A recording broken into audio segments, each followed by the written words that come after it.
रानू मंडल, रानू मंडल को आप सबने सुना है, जानते हैं। मैं एक प्रेजेंट की कथा दे रहा हूं आपको। रानू मंडल पहले ट्रेन में गाया करती थी और 2-2 रुपए मांगा करती थी।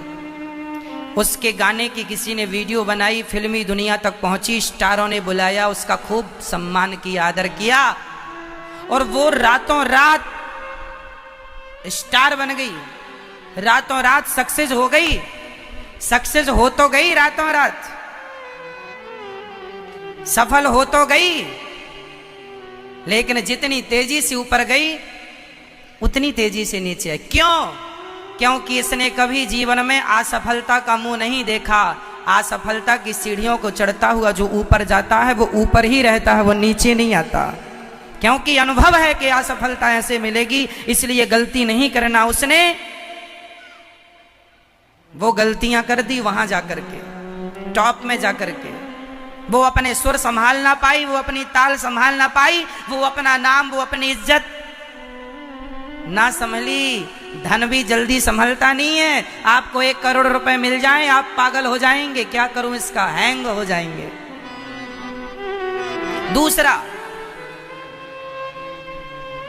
दूसरा पहला रानू मंडल, दूसरा कच्चा बादाम पक्का बादाम।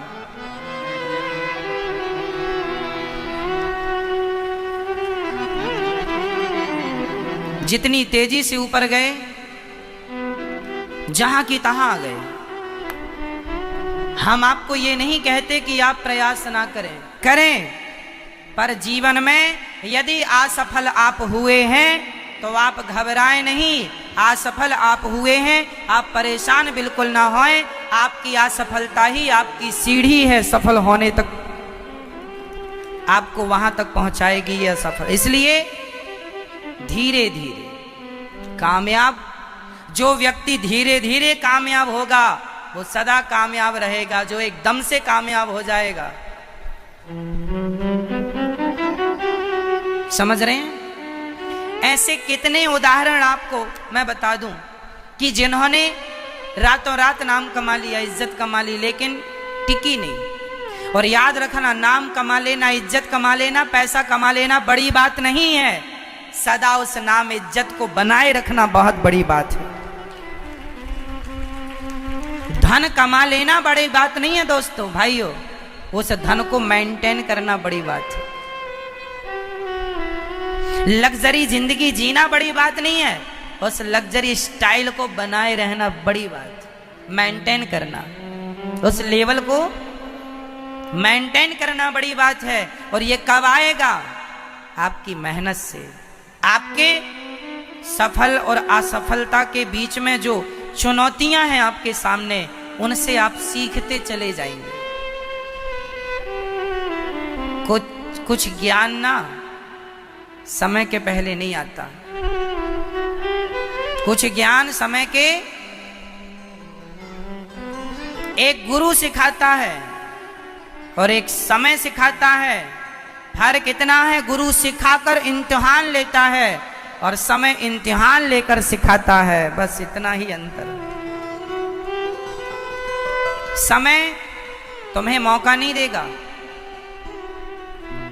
आप गाड़ी चला रहे हैं सड़क में और आपने जरा सी लापरवाही की तो वो रास्ता, वो गाड़ी आपको संभलने का अवसर नहीं देगी।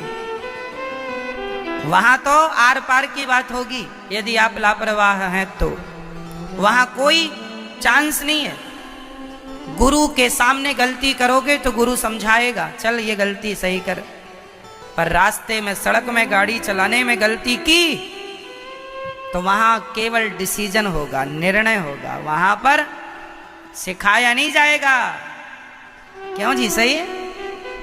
इसलिए समय भी सिखाएगा, पर इम्तिहान लेकर गुरु भी सिखाएगा, सिखाकर इम्तिहान लेगा। बस कलयुग के 4 ठिकाने हैं। पहला द्यूतम, जुआ। जुआ ना खेलना कभी, नहीं तो नाश नहीं होगा, सर्वनाश। समय का दुरुपयोग ना हो, धन का दुरुपयोग ना हो, पद का दुरुपयोग ना हो, नहीं तो बहुत भयंकर परिणाम भोगने पड़ते हैं। समझ रहे हैं ना मेरी मां? समझिएगा। आजकल ज्यादा कमा कमा के जो माँ बाप रख देते हैं ना, ज्यादा कमा कमा के रखने वालों की संतानें ज्यादा बिगड़ती हैं।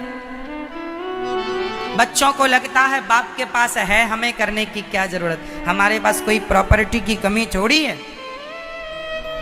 मौज करेंगे तो फिर वो करता नहीं है, अकर्मण्य हो जाता है, फिर वो गलत काम करने लगता, जुआ खेलता, बाप की संपत्ति तो है ही, शराब पीता है, नाचने वाली को घर में ला के नचाता है, बाप की संपत्ति तो है, और बाप सब छोड़ के मर और गया, दान पुण्य किया नहीं, तो बेटा उसकी संपत्ति पे लो डिस्को कर रहा है। इसलिए बच्चों को धन मत दो, बच्चों को टैलेंट दो, योग्यता दो। यदि बल दोगे, योग्यता दोगे, संस्कार दोगे तो बहुत कुछ कमा के खाएगा, बहुत कुछ करेगा। और यदि धन दोगे बिगड़ जाएगा। एक बहुत बड़े व्यक्ति का मैंने उसकी हिस्ट्री पढ़ी, उसके बारे में, उसके पास लगभग 20,000 करोड़ की प्रॉपर्टी थी, बहुत बड़ा कारोबारी बिजनेसमैन था, पर उसने पूरी संपत्ति गवर्नमेंट को दान कर दी। लोगों ने कहा आपका तो एक बेटा है, बेटे को आपने कुछ नहीं दिया। उसने कहा जिस टैलेंट से, जिस योग्यता से, जिस काबिलियत से मैंने प्रॉपर्टी बनाई, धन कमाया, वो टैलेंट बच्चे को दे दिया है। वो टैलेंट देने के बाद अब वो चाहे तो 1,000 करोड़ की, 50,000 करोड़ की संपत्ति बनाए, बन सकती है, क्योंकि वो टैलेंट ही ऐसा है। टैलेंट दिया है, धन देने की जरूरत नहीं। धन दूंगा कुछ नहीं करेगा ये, इसलिए टैलेंट देना, योग्यता देनी है। बच्चों को 1-1 रुपए की वैल्यू समझाया करो मेरी माँ। 1 रुपए, आजकल बच्चों को ये नहीं पता होता 100 रुपए कैसे आते हैं। उसको तो लगता बाप से कहेंगे पापा 1,000 रुपए दो, तुरंत जेब से निकाल के दे देंगे।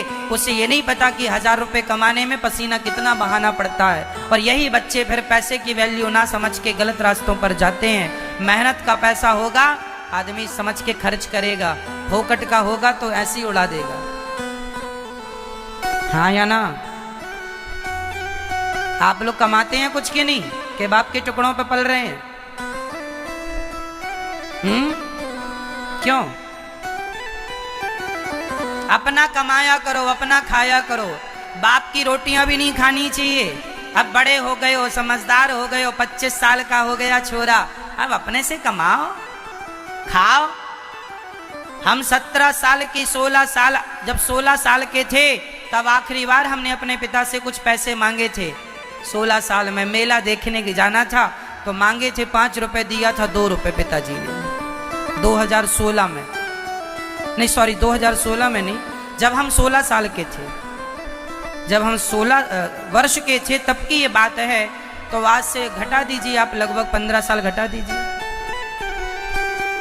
है ना।